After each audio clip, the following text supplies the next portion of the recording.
Natasha, question is this: why do you think that own voices is particularly important in the kid lit world? Why is having stories written by those who are living the experience that's shown in the book important for kids' books?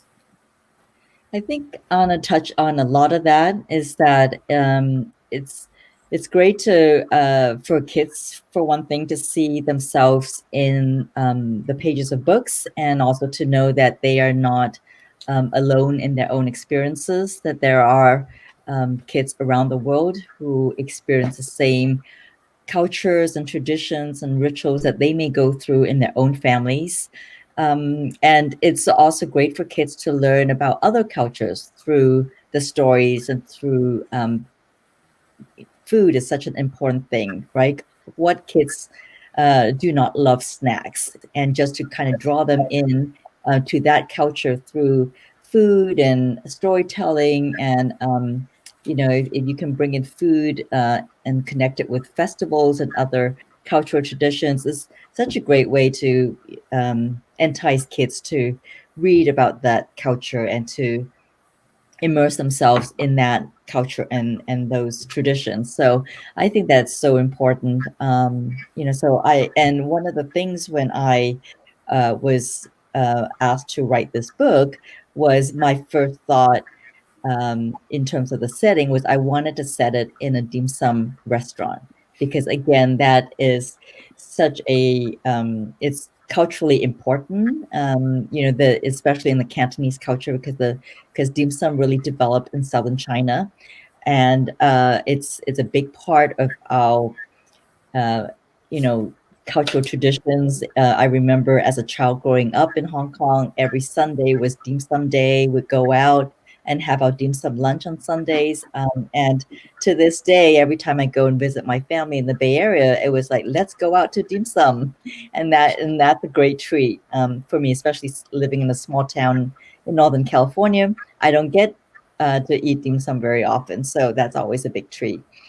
So if you want to put on my slides now, Hannah, I can kind of read the pages in my book. So Luna's Yum Yum Dim Sum is my story. And it's about three kids. Luna is the main character, who goes out to a dim sum restaurant for her birthday lunch. And as they go through the lunch and the ordering and all that, you get a sense of the tradition of dim sum, and how dim sum restaurants are kind of laid out, and how food is ordered. But then we incorporate the math in when Luna drops one of the pork buns that she orders, and now they have to figure out, how are you going to split 5 pork buns amongst 3 kids instead of 6 pork buns, which divides equally. So on this page, they are ordering the dim sum restaurants from the carts, which is very traditional. What would you like? Asked Baba. Pork buns, cries Luna. 2 baskets, please, says Kai, her big brother. We love pork buns, says little brother Benji. Baba waves to the dim sum server. He orders 2 baskets of char siu bao. Next page, please.